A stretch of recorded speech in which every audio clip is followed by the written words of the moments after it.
Howdy everybody, welcome back to the channel. Today we're going to do copy paste features. I made a sheet metal box, but it doesn't matter what material it is or whatever thickness, it doesn't matter, it's not part of this. I also made a pattern on this that really is not symmetrical. We have angles, different size holes, and we also have a slot over here. And those are independent. So if you look at the face, let's go down to the holes.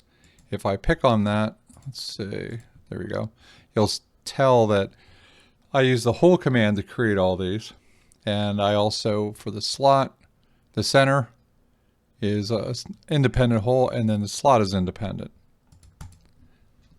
So if I was going to want to use this in another spot, I can do it easily. So rather than recreate this or make a block out of it and then drop it in, it's easier to actually do this feature.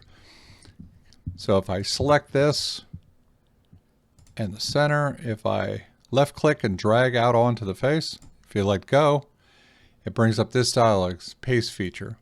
So I'm going to select the face I want it to be on. It'll center it based on the face, that whatever it's on, the center of that face with the radius is whatever, doesn't matter. If I say finish, I have those holes. Now here's you can tell this is shifted over, this is centered, and I have the keyhole over here. Let me undo that and I'll show you where there's a little caveat about this. So I'm going to select all these, do the same thing, click, left click, drag, let go. I'm going to pick, you see what it's doing, but watch what happens. When I say finish, it combined all those. So what it did is it took this independent, these independents, and that independent sketch, and it centered them all on this face.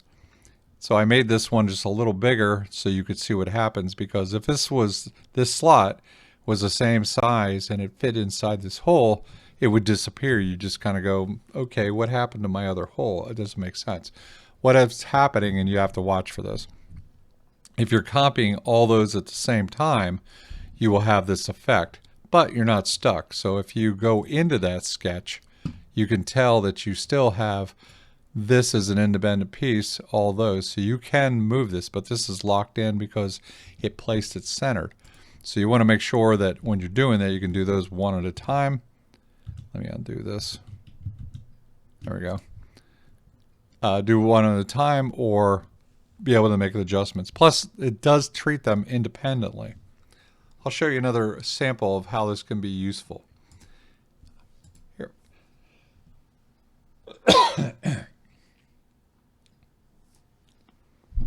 Here I threw something together with an oval. Doesn't matter what it is. And it has a base to it.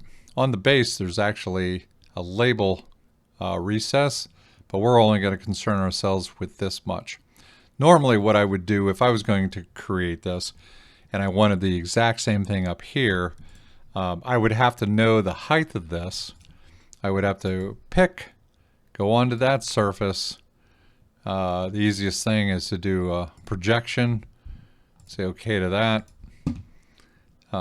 Do an extrude. I got to make sure I pick all these parts, but then I would have to know exactly what that is and say okay to that. Now I have that. Here's the difference. This is driven by this. The thickness isn't, but all the locations in the holes because it was projection. Well, that's a problem because now whatever I make these holes, these will change. I can't make anything up here different than what's down here because it was projection. So let's undo that.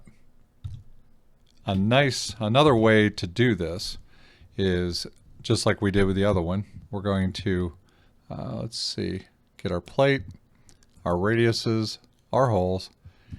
We're going to pick left drag out onto here, and then I'm going to pick the top of this. Say finish. Now I have the same thing. I did it in a second, and I have the exact same thickness. I didn't have to guess or do anything. But what's nice is if I go like into these holes, let's go to the hole command and change this to 5. I can manipulate this. Very nice. And I didn't have to do any of the other weird things to try to sketch and create it. It doesn't matter. I think I'm going off the tangent there.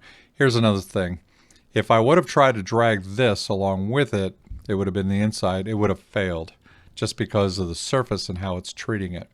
But say I want to have this on top, you can easily do the same thing. It will center it.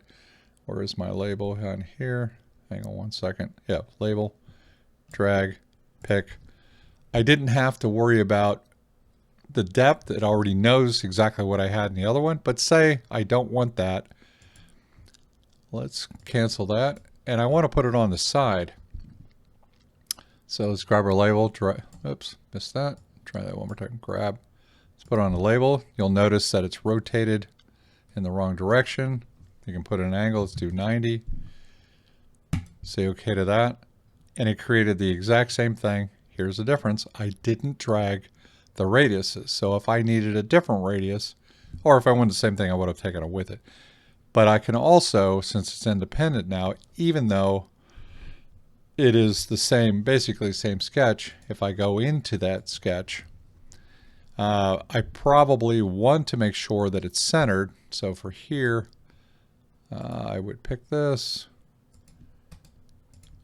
restrict it, so if I change the dimension that it will stay centered. Otherwise, it would move up. And let's see, do I have the right? Yep. Sorry, I didn't have full constraints on that. So I'm able to still independently change its size, do other things to it. But I didn't have to redraw it. I didn't have to figure out the depth or anything. It's really very convenient. I hope this trick helps, and I will see you in the next video. Thank you very much.